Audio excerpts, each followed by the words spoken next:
하나님의 말씀은 출애굽기 2장 5절로 10절 하나님이 옳습니다.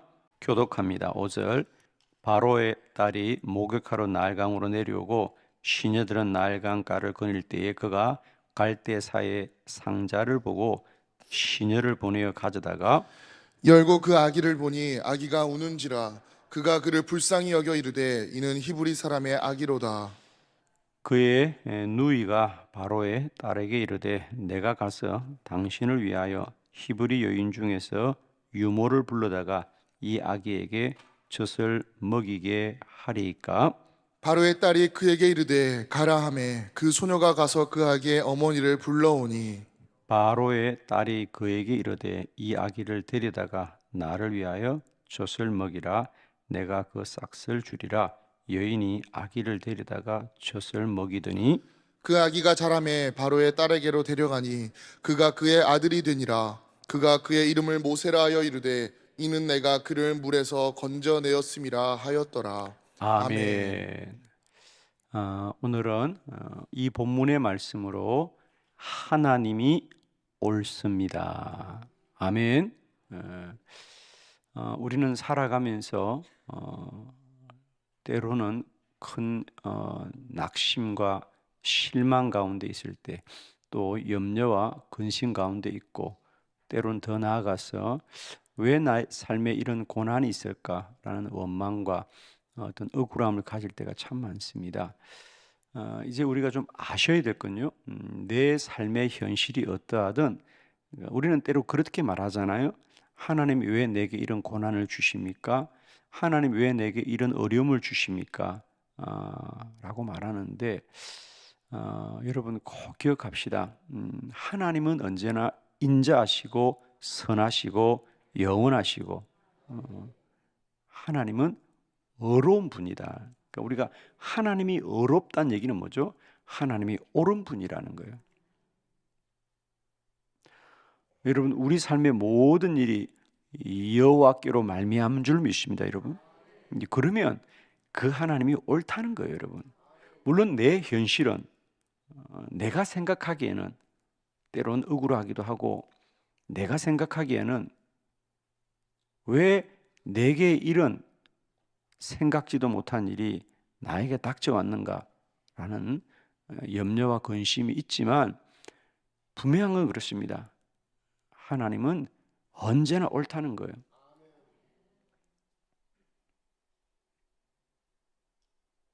그러니까 오늘 모세의 이제 탄생에 관한 이야기거든요. 모세가 어떻게 이 땅에 태어났느냐.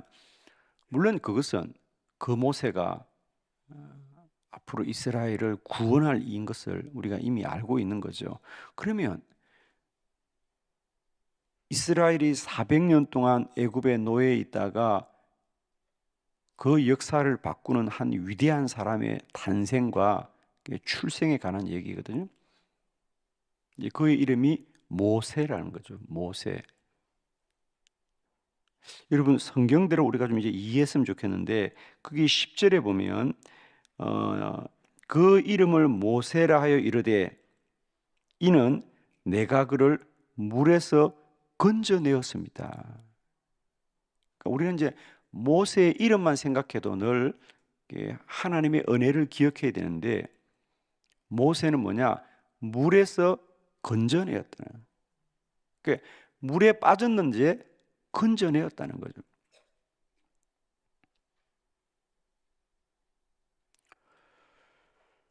모세가 태어났을 때 그의 출생을 보면 정말 모세가 잘 태어났다. 야, 모세는 정말 하나님의 복을 받은 사람이구나 라는 대목이 어느 한 군데도 없습니다.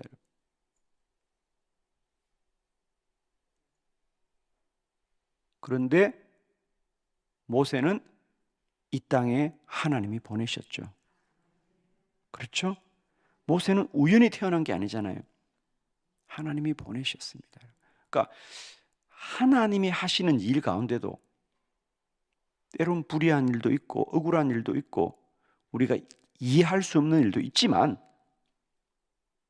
언제나 하나님이 옳습니다.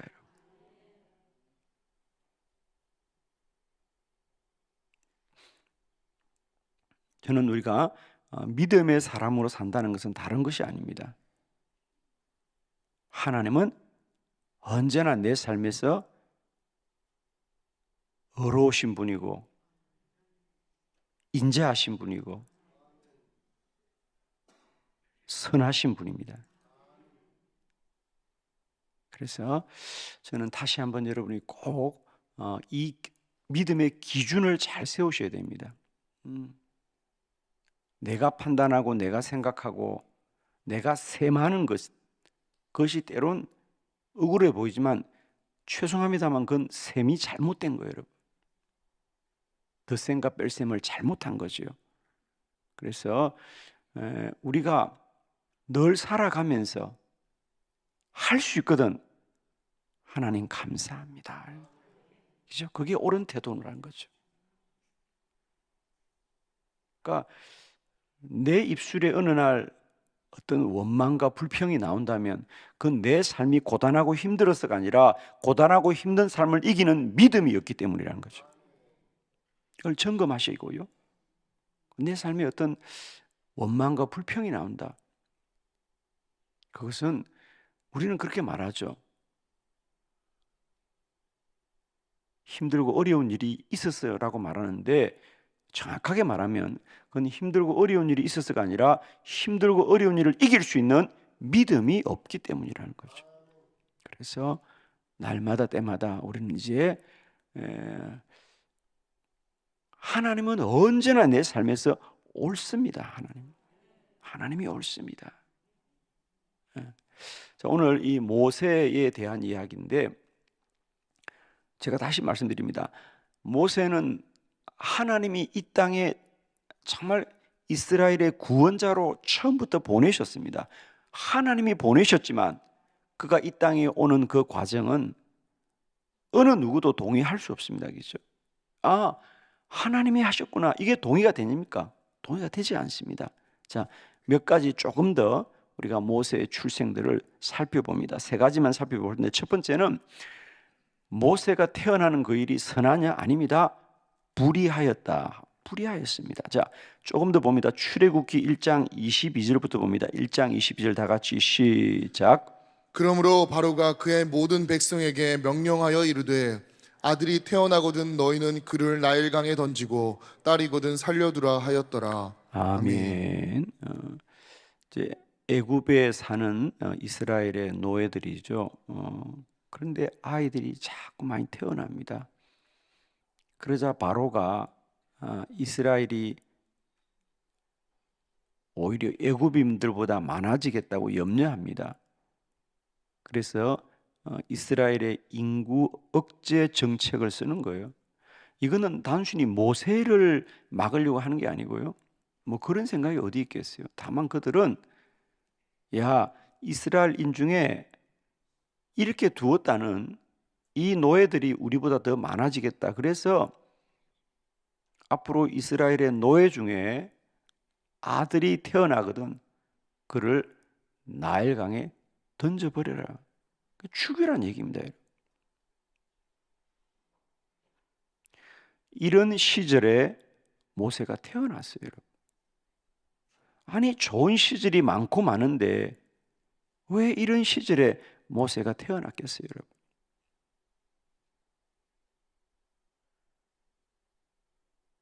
모세는 태어날 때부터 죽을 운명으로 태어났어요, 여러분. 이게 누가 하나님이 하는 일이라 하겠어요, 여러분? 그런데 이게 하나님이 하는 일입니다, 여러분. 이게 하나님이 하시는 일이잖아요. 왜? 모세가 애굽의 궁전으로 갈 수 있는 길은 다른 길이 없어요, 여러분. 궁전에서 태어나면 그건 애굽인입니다. 이스라엘인이 될 수가 없어요. 그는 필연적으로 두 가지 이중성이 있는 건데 그건 예수 그리스도도 마찬가지입니다. 예수 그리스도도 우리의 구원자가 되려면 반드시 인간이 아니어야 되는데 우리의 죄값을 지불하기 위해서는 인간이어야 된다는 거죠. 그래서 예수 그리스도는 출생적으로 이 땅에 인간의 몸을 입고 태어나는 겁니다. 그러나 결국 하늘나라로 돌아가시죠. 모세는 반대라고 볼 수 있어요, 여러분. 모세가 궁전에서 지도자로 훈련을 되어야 되겠지만 궁전에서 태어나면 그는 애굽인입니다. 그래서 그는 이스라엘인의 몸으로 태어나지만 그는 다시 궁전으로 들어가서 지도자로서 훈련을 받는 시간을 보내게 되죠.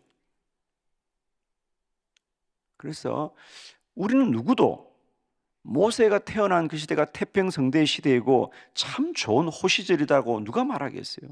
그 시대의말로 이스라엘에서 가장 치욕스럽고 불의한 시대인데, 그런 불의한 시대에 하나님은 하나님의 택한 종 모세를 이 땅에 보낸다는 거예요. 그래서 우리는 아마 여러분도 그런 생각할 겁니다. 야, 이 세대가 불의하다. 이 세대가 불의하다. 그러나 이 불의한 세대 속에서도 하나님은 언제나 옳은 일을 행하신다는 거죠. 하나님의 역사를 이루어 가신다는 거예요.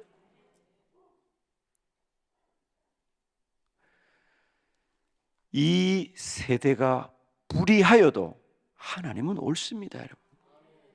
하나님은 오늘도 이 불의한 세대 속에서도 하나님의 역사를 이루어 간다는 사실을 꼭 기억합시다, 여러분. 그러니까 그러니까 모세의 입장에서 보면, 모세 부모의 입장에서 보면 모세도 그렇지요. 왜 내가 이런 불의한 시대에 사는가?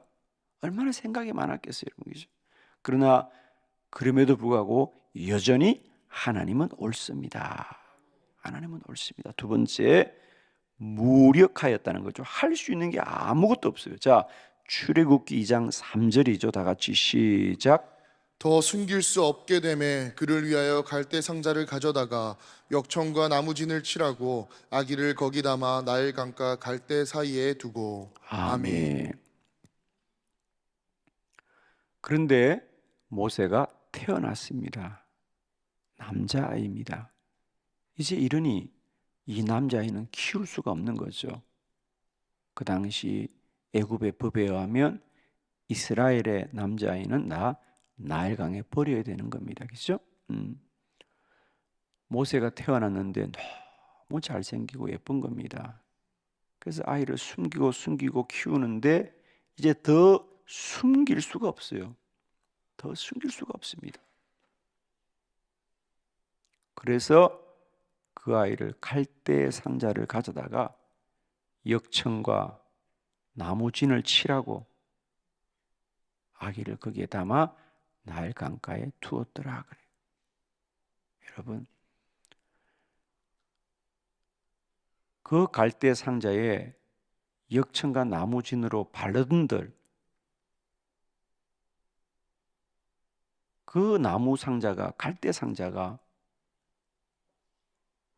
모세의 목숨을 지킬 거라고 생각하는 사람 누가 있어요? 여러분 나일강을 가보시면 그걸 압니다. 나일강은 바다입니다, 바다. 그냥 뭐 우리 대전의 뭐 갑천처럼 저런 게 아니고요.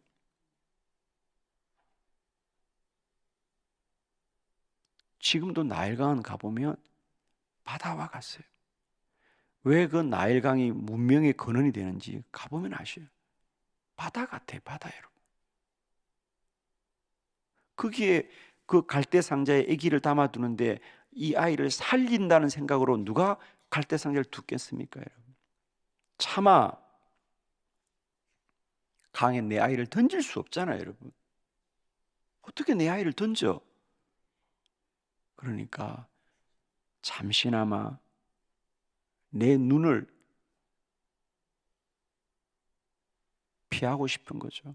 그래서 그 아이를 갈대 상자에 담았는데 역청과 나무진을 칠했다는 것을, 여러분 이걸 보고 그 갈대 상자에 물이 들어오지 않도록 아주 안전하게 했다는 마음을 누가 들겠어요, 여러분?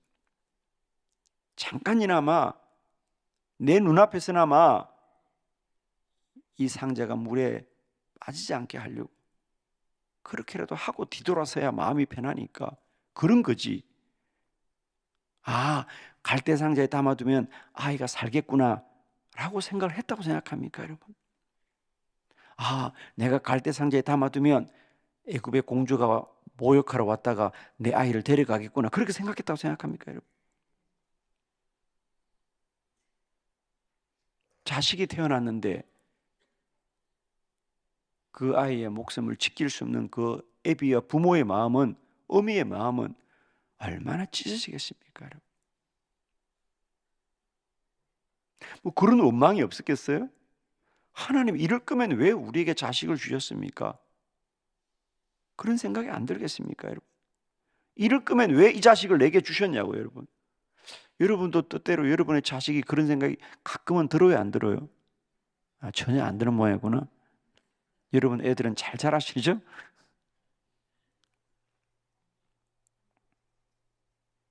우리도 자식을 키우다 보면 아니 이런 자식을 왜 내게 주셨냐는 마음이 때론 들기도 할 겁니다, 여러분. 그러나 기억하십시오. 하나님이 옳습니다. 하나님이 옳습니다, 여러분. 할 수 있는 게 아무것도 없다는 거죠. 아마 때때로 우리 인생에도 마찬가지죠. 꼭 자식뿐 아니라 우리가 살아가다 보면 물질의 문제에 관하여, 또 우리 건강에 관하여, 또 많은 일들 가운데 우리가 때때로 아무것도 할 수 없는 무력감을 느낄 때가 있을 거죠. 내가 아무것도 할 수 없구나. 그러나 꼭 기억하십시오. 우리는 아무것도 할 수 없어도 하나님은 모든 걸 한다. 우리는 때때로 우리가 뭘 막 해야만이 하나님이 선하다고 생각해요. 그죠? 내가 막 뭘 하고 내가 뭘 이루어가고 그러면 야 하나님이 살아계시는구나. 그런데 어느 날 내가 아무것도 할 수 없는 가진 것을 다 빼앗기고 잃어버릴 때 우리는 세상이 무너지는 것 같지요. 그러나 여러분 어쩌면 우리가 아무것도 할 수 없을 때 하나님은 일하신다는 거예요. 우리는 우리가 모든 걸 할 수 있어야 하나님이 나와 함께 한다는 생각을 하는데 사실은 우리가 아무것도 할 수 없을 때 하나님은 일하신다. 영의 기도라고 하는 책으로 우리에게 알려져 있는 오할레스비의 책에 보면 기도자의 첫 번째 조건이 무엇입니까? 기도자의 첫 번째 조건, 그것은 무력함이다 그럽니다. 기도자는, 기도하는 사람은 내가 아무것도 할 수 없다는 무력감에 빠질 때, 그 무력감 앞에 있을 때 비로소 기도자가 된다는 거예요. 근데 우리는 기도조차도 내가 뭔가가 해야 된다. 근데 우리는 때때로 어떻게 생각합니까? 기도의 자리라는 것은 정말 진정한 기도자는 누굽니까? 아무것도 할 수 없다고 고백하는 자들. 아니, 고백이 아니라 그 현실 앞에 서 있는 자들이에요.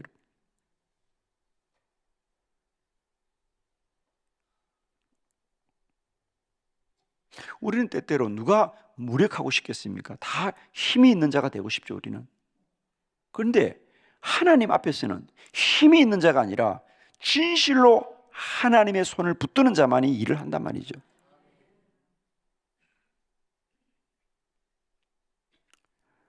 왜 우리는 아무것도 할 수 없는가? 내가 무력함에 정말 직면할 그때가 비로소 우리는 하나님께로 나아가는 통로가 된다는 거거든. 오늘도 우리는 아마 여러분이 제일 힘든 건 그걸 거예요. 내가 할 수 없다. 내가 뭘 자식을 있으면 해줘야 되는데, 내가 뭔가 부모로서 뭘 해야 되는데, 그러나 우리가 내가 할 수 있는 게 아무것도 없을 때 우리는 비로소 하나님을 완전히 의지하게 될 거예요. 그죠? 세 번째, 두려웠습니다. 출애굽기 2장 14절 다 같이 시작. 그가 이르되 누가 너를 우리를 다스리는 자와 재판관으로 삼았느냐? 내가 애굽 사람을 죽인 것처럼 나도 죽이려느냐? 모세가 두려워하여 이르되 일이 탈로 되었도다. 아멘. 아멘. 이제 40년이 지났어요. 그죠? 모세가 그렇게 해서 나일강에 버려진 것을 바로의 딸 공주가 목욕하러 왔다가 모세를 발견하고 가여웠어. 그죠? 그 아이를 양아들로 삼아서 궁전에 데려가서 키우기 시작했는데 그 아이가 자라서 이제는 어른이 되었습니다. 그래서 모세가 어느 날 철이 들었죠. 처음에는 몰랐겠죠, 어릴 때는. 그런데 자라고 보니까 자기가 이 애굽 사람이 아니라 이스라엘 사람이라는 걸 알게 된 거예요. 그죠? 그리고 자기 민족을 내가 도와야 되겠다는 생각이 이제 나기 시작한 거죠. 그래서 그가 나름대로 이제 민족을 위한다고 생각하고 그 노예들이 억울한 일을 당하는 일에 개입하다가 서로 다툼이 일어납니다. 그죠? 그러면서 오히려 이스라엘 사람들이 모세를 고발합니다. 저도 노예인 주제에, 저도 이스라엘인 주제에 너는 궁전에서 산다고, 너만 편안하다고. 모세는 자기 백성들을 도와주려고 했던 일이 오히려 그 사람들로부터 비난을 받고 원망을 받습니다. 그러자 모세가 두려워하더라. 자기의 신분이 드러난 것을 두려워하더라. 그랬어요. 이제 끝났구나 그런 거 아닙니까? 쫓겨나니까 이제. 그러나 여러분, 모세가 그 궁전을 떠나 40년 미디아의 광야에서 앞으로 그가 감당할 40년의 사역을 위하여 하나님은 철저하게 그를 인도하고 있는 중입니다. 그러나 하나님이 인도하는 중에도 우리는 뭐한다? 두려워한다는 거죠. 두렵다. 두려움이란 감정이 내 안에 있습니다. 여러분, 우리가 두려워해도 하나님은 옳다.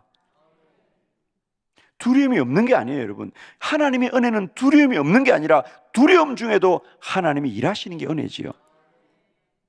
우리의 감정이 어떻게 완전하겠습니까, 여러분? 우리가 화날 수 있어요. 여러분 화내도 상관없어요. 여러분이 화가 나도 하나님 일하셔요, 여러분.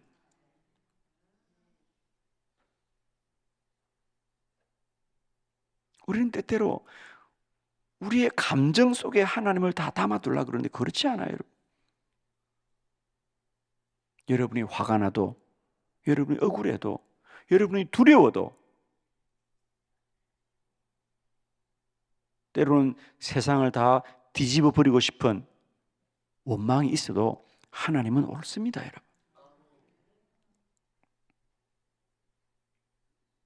때때로 여러분도 여러분이 사는 집의 유리창을 다 깨고 싶을 때가 전혀 없나요? 다 엎어버릴 거야. 그럴 때가 있습니다. 괜찮습니다. 사람의 감정은 그럴 수 있습니다.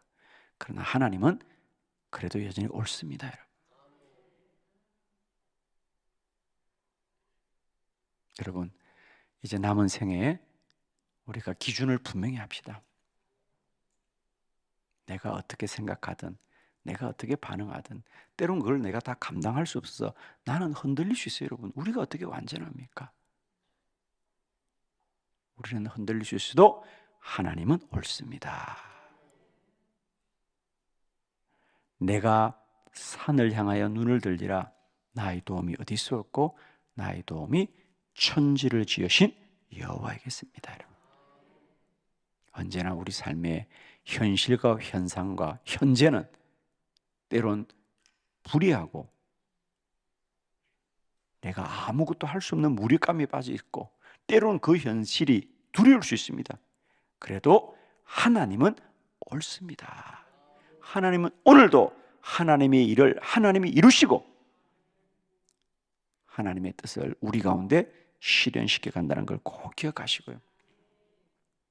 오늘도 오직 그 하나님을 향한 믿음으로만 오늘도 감사하며 각자의 길을 열심히 달려가는 저와 여러분 되기를 축복합니다.